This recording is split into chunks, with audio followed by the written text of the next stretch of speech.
Last year, our guest turned in his badge at Idaho National Lab, a place where he had helped launch the country's flagship advanced reactor program and led the most ambitious molten salt experiment in the US.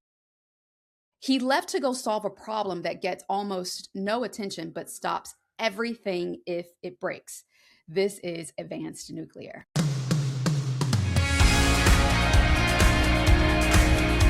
Welcome to Advanced Nuclear, the official podcast of UCAN Power, where leading experts, innovators, and policymakers explore the latest developments shaping the future of nuclear energy. Thanks to our sponsors of Advanced Nuclear, whose support helps make these discussions possible. Cybernetic intelligence, sovereign compute, uncompromised security, and resilient power built end to end. Welcome to Advanced Nuclear, the official podcast of UCAN Power, the United Coalition for Advanced Nuclear Power. I am your host, Dominique Cooper. I am really excited to have a conversation with our guest. Now, here's a few things that I want to share before I pass the mic to this esteemed guest. So here's something most people probably don't know. Before a uranium pellet ever gets near a reactor, it has to go through a chemical step called conversion. And that's where you turn uranium oxide into a gas called uranium hexafluoride, also known as UF6. In the entire Western world, exactly two companies do that commercially. One that's in Canada and one that's American in Illinois. That's it. If anything happens to either one, the fuel for every American reactor is at risk. And for decades, no one has built a new one. Our guest today is trying to change that. And I'm passing the mic over to the stage is yours. Hi, thank you so much for having me. Nick Smith, I am the co-founder and CEO of Raven-Flint Nuclear Corporation. I'm thrilled to be on your podcast here. Big fan. So yeah, a little bit about me. I guess my background started at Southern Company in Birmingham, Alabama. I started in electrical power quality, calling on large industrial customers that were having service issues. There's pretty big fines and fees in place if they don't have power when they need it. And so I got real familiar with PLCs and motor control centers and all the different ways that a big industrial could lose service, and sort of became convinced through that experience that we weren't going to run our entire national electric grid on wind and solar alone. Probably need some rotating electric generation in the mix, and really only a few ways to do it. We can dam up a river, and we're probably not doing many more of those. We're trying to stop setting as many things on fire to make our power.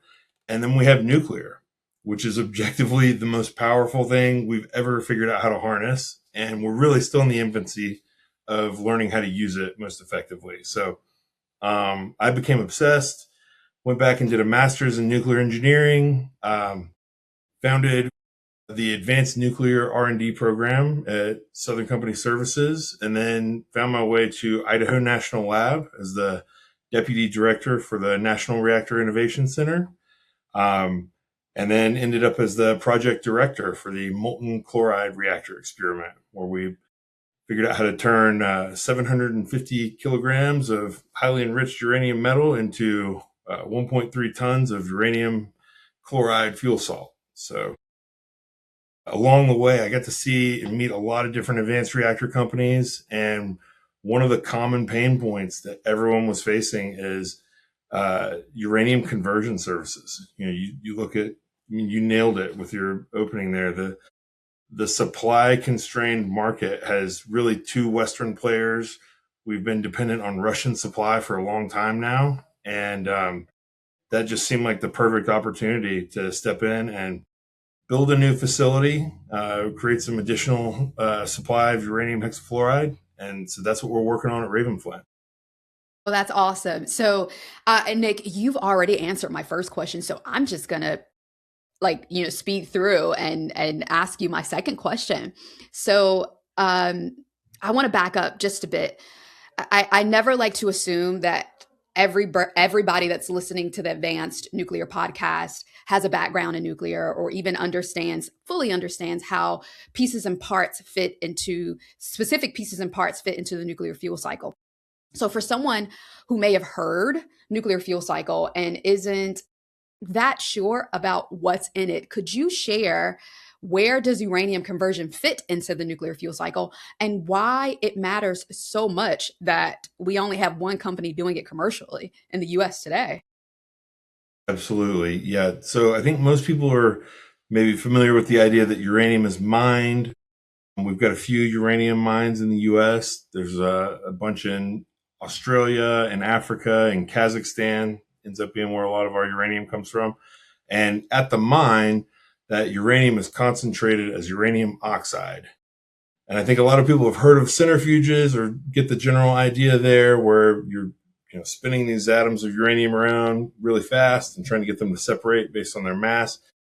What most people probably have not thought about is the chemical form of the uranium as it's going into those centrifuges. And so that's where we sit. That's what uranium conversion is. It's taking uranium oxide of various, either UO2, UO3, or mixed U3O8, and converting that by adding 6 fluorine atoms on each uranium. So uranium hexafluoride. And this is sort of the clearinghouse for mined uranium as well, because it's coming from the mine and it's probably 80% pure at this point. And then there's a additional set of purification steps, and then the fluorination chemistry that's got to happen to get it to that UF6 chemical state. And then that gas is then packaged up in a big cylinder and sent to the enricher's facility for isotopic enrichment.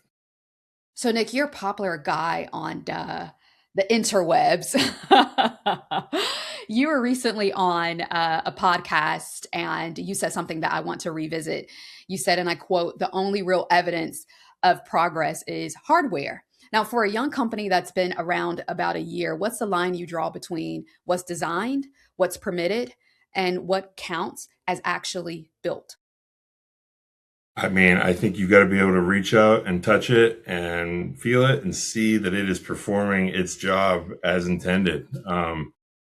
At Raven-Flint, that started out for us as a single homemade fume hood, welded together.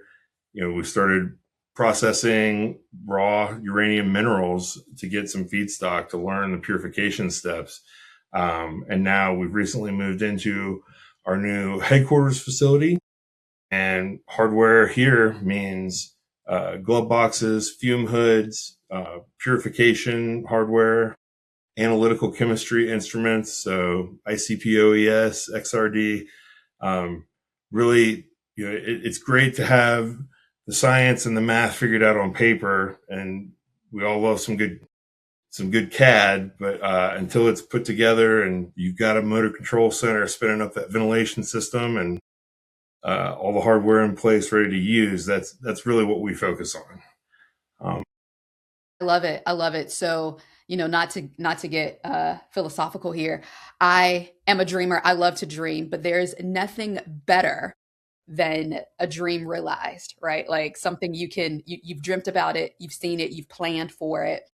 But the feeling that you get when you can actually see, feel, and touch the thing that you've dreamt about, amazing. And apparently that's what you guys are doing at Raven-Flint. So you've said publicly that multiple US states are competing to host the Torch pilot plant. Now, for listeners who've never thought about what it takes to site a uranium converter, what makes a state attractive for this kind of facility? And could you speak about the regulatory track? Like, what does that look like? Absolutely. Yeah, so we have 3 facilities planned. The first one we're calling Match, which is going to be at our headquarters that we just moved into. That's our bench scale demonstration of our chemistry, end-to-end integrated. The second facility we have planned is called Torch, and that's our pilot plant. So that will go from, gram scale quantities of uranium to processing 500 tons per year of uranium to make UF6.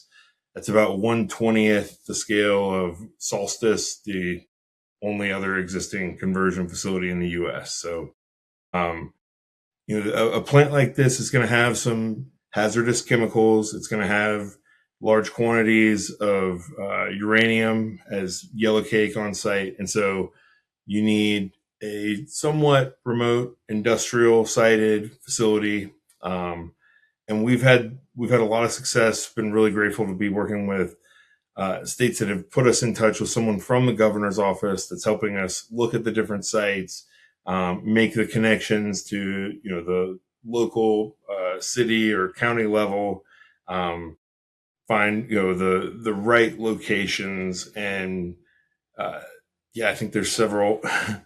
We've been in talks with Idaho, obviously being local here. Texas, Utah, and Tennessee have all been really friendly, warm, welcoming. A lot that goes into it. It has to do with tax incentives, but also workforce availability, availability of siting, and the emissions rules, the water, access to low-level waste disposal, things of that nature. So it's a pretty big matrix of qualifiers. But we've actually found several sites that would meet our needs. So Very nice. So how does that, what does that mean for the workforce?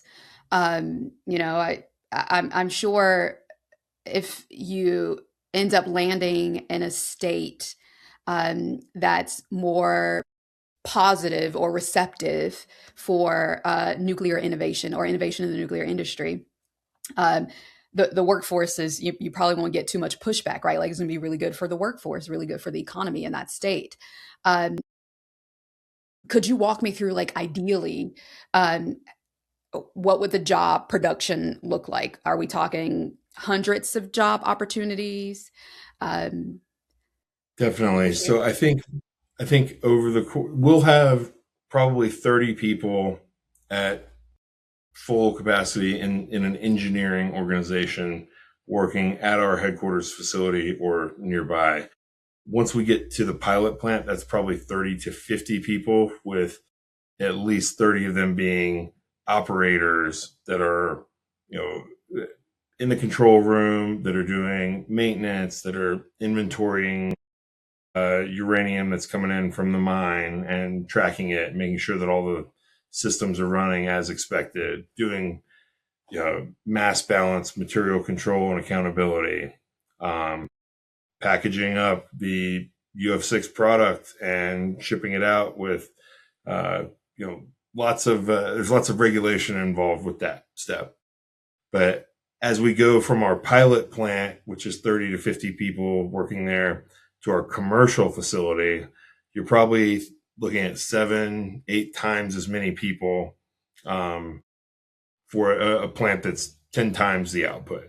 So it doesn't scale exactly linearly, but there's definitely an increase in workforce need as you go bigger. And we may end up going as big as 20x up from our pilot plant scale. So. Wow. Now that's exciting. What would the typical workforce mix look like? I mean, obviously engineers, but on the trades side of things, right? Like, what would a typical workforce mix? I think we'll have a mix of engineers, so like maintenance engineering teams, and then also operators that are going to be 24/7. I mean, this facility is going to run continuously. It'll be an online process, not a batch process. So you'll have 24/7 coverage, different teams.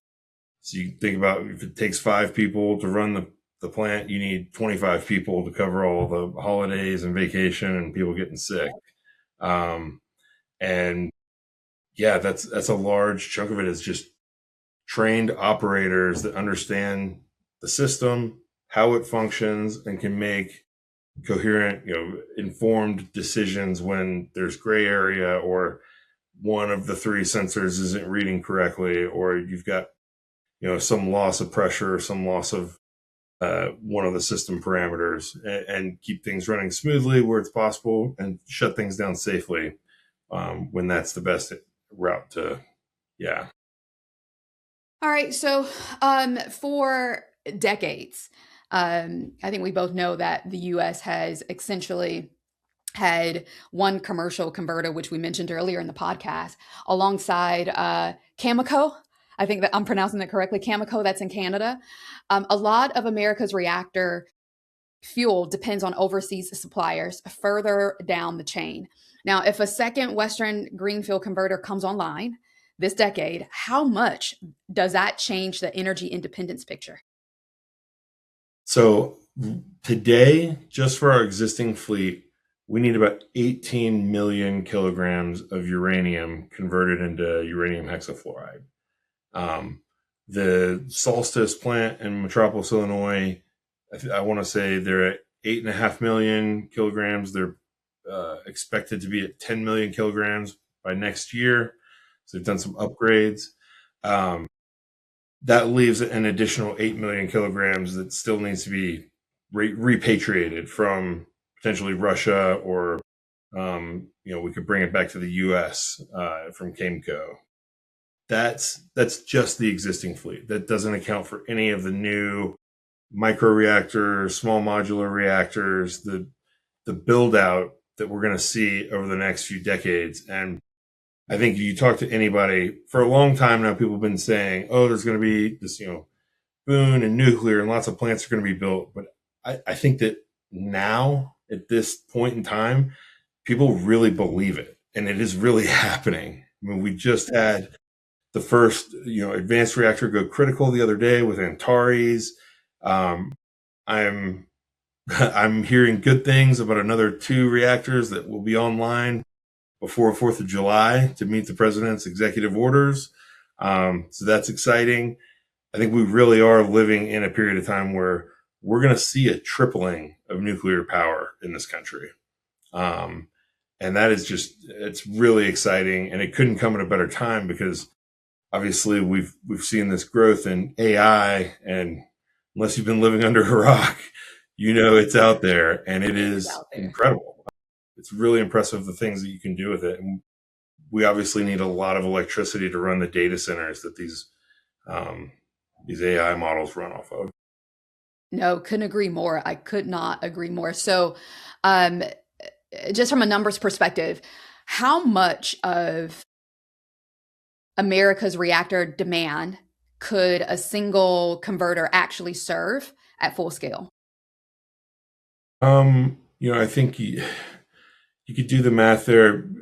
The Solstice facility is probably serving a little under, or actually a little more than half of the existing U.S. fleet at full capacity. So something like 500 gigawatts. Is that right? 500 megawatts? Yeah. And so we would be trying to come in with something like 5 million kilograms of conversion capacity to pick up, that delta that's unserved U.S. capacity, and then also be ready to install more in the 2028, 2030, 2032 timeframe. So we see our pilot plant coming online in 2028, and that's a relatively small amount of conversion capacity. That's 500 tons, so 500,000 kilograms. Not gonna be a tremendous amount, but it's enough to serve. We've got an LOI with Allo Atomics, so that will be 100% of our output. They're looking at taking from us, and then we would grow into sort of a 10 to 20x output from there. So 5 million kilograms would be 10x our pilot plant, and that would be able to serve another big chunk of reactors in the U.S. And we're thinking our commercial plant is online by 2030 in that way. Okay. You know what? Nick, I promise you must have access to my questions. Because I do have a question centered around 2030.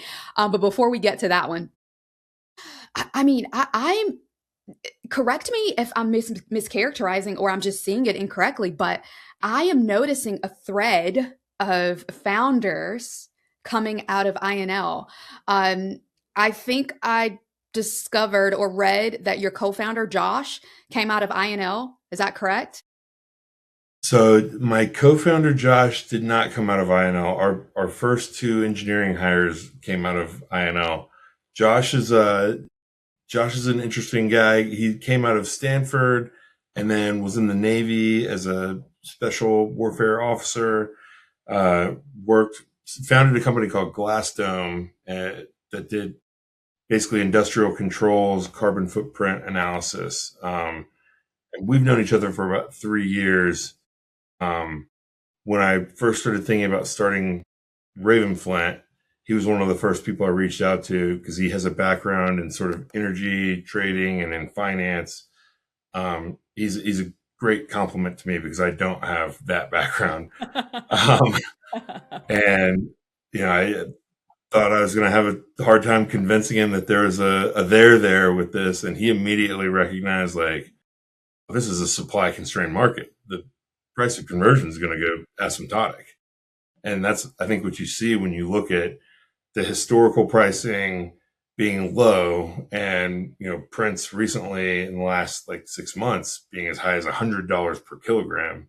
It would not be crazy before 2028 to see prints as high as $300 a kilogram. Wow. That's capitalism at work, incentivizing people to start companies to do this, It's funny. I wouldn't call it a doom scrolling moment, but very very close, very similar to a doom scrolling moment. Only I was using, social media to educate and learn more about what's happening in the industry. And I find it quite fascinating that, there are quite a few people that are coming out of entities like INL to solve some of the world's biggest problems, especially within the nuclear industry. So I love to see it. Let me ask you this. Is there some special sauce as it relates to founders coming out of INL? What are your thoughts? What is it about INL and about that specific part of Idaho that's producing this wave of founders right now? I mean, one of the things is it is the U.S. Nuclear Power National Lab. And so you get exposure to all different types of experimental hardware, the history of reactors that have been built there. So many companies are coming to INL for work on fuel or work on their design, different coolant choices. So you get exposed to a lot and can see sort of the breadth of opportunities. It's also, it's a great place to work. Not many people leave. And so you kind of have to be a little crazy to take a leap and start a company coming out of there. But we still have a fantastic working relationship with INL. We submitted a gain voucher for support with some of the chemistry we're doing coming up here. And even things like our AI strategy are based in sort of conversations and support from the team at INL. And so we get a lot of indirect, conversational, just friends talking to friends kind of good advice. And it's a great thing to have in the backyard. We're 10 minutes from EROB, the INL in-town headquarters, and 45 minutes from Materials and Fuels Complex. So I expect us to be working hand in glove with INL going forward. Absolutely. So how does AI fit into what you guys are doing at Raven-Flint? So the great thing about starting a company at this moment in history is that we don't have, technical baggage where we've got a huge business system that's already got a bunch of information in it that's being used every day. We're starting with a blank sheet of paper, and we've been able to do that. I've mentioned this before, but we're using Notion, we're using Claude, we're using Autodesk Fusion, and everything comes back to a central repository of human readable information that you can verify and look through every single calculation, but that's also accessible by the AI. So when we ask a question, it's we're compounding the information and the design detail and it's happening at a rate that's absolutely staggering, because you can get through a bunch of it's like having an unlimited army of junior level engineers that you can hand off assignments to as fast as you can think them up. Look, you don't have to convince me, Nick. That is one of the impressive attributes of AI, right? Like you can get so much done, and in a matter of seconds, or minutes, depending on what the task is. So, yeah, I am I would say a slight advocate. I mean, some things are still to be determined, as is something new, and we're all figuring it out and how it actually fits into our everyday worlds to include business and tech, etc. Nuclear energy industry.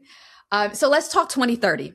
If the next 4 years go the way you hope, what does Raven-Flint look like, and what does a U.S. fuel supply look like? Could you also share what you would most want a listener to feel hopeful about? Those are both great questions. 2030, if everything goes according to plan, we are starting up our commercial facility. It is going to be producing 10 million kilograms of uranium equivalent UF6 annually. We've got solid booked contracts for the next decade coming out of that with offtake partners.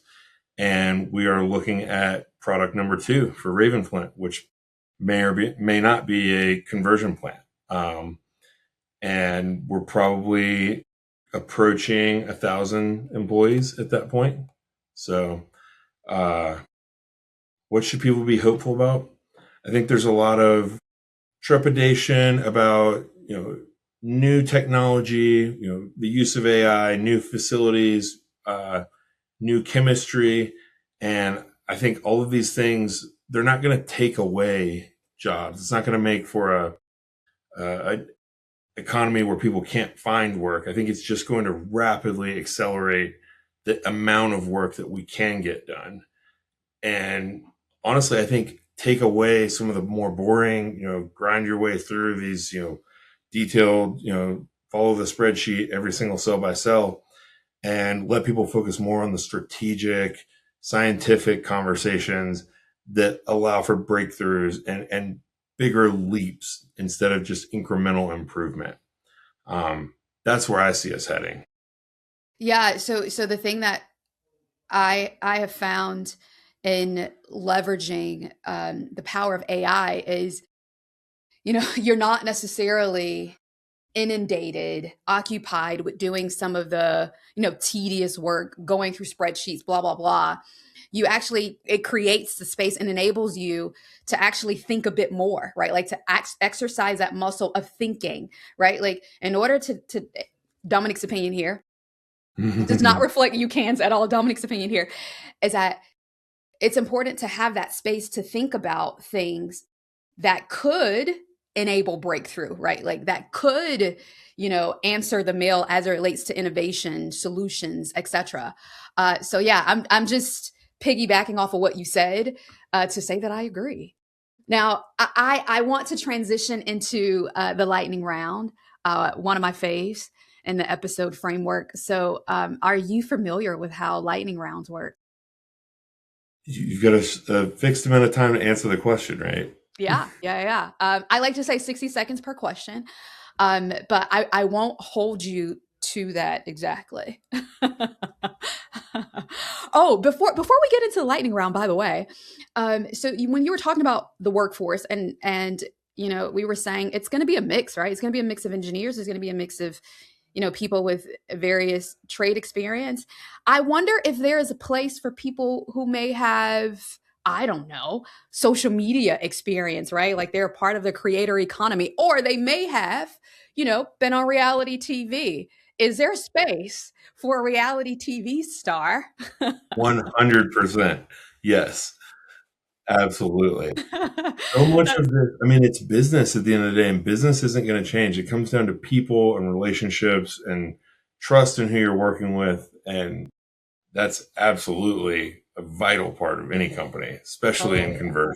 Yeah, so listeners, I kind of bring that question up slightly in jest because Nick and I, pre-show, were just talking about the things that we had in common, like very naturally. You know, he spent some time at Southern Company. I did as well, and he asked me I don't know if we call it infamous Got you. question about if I was on Big Brother. And for those of you who may or may not know, yes, I did spend a little bit of time on Big Brother.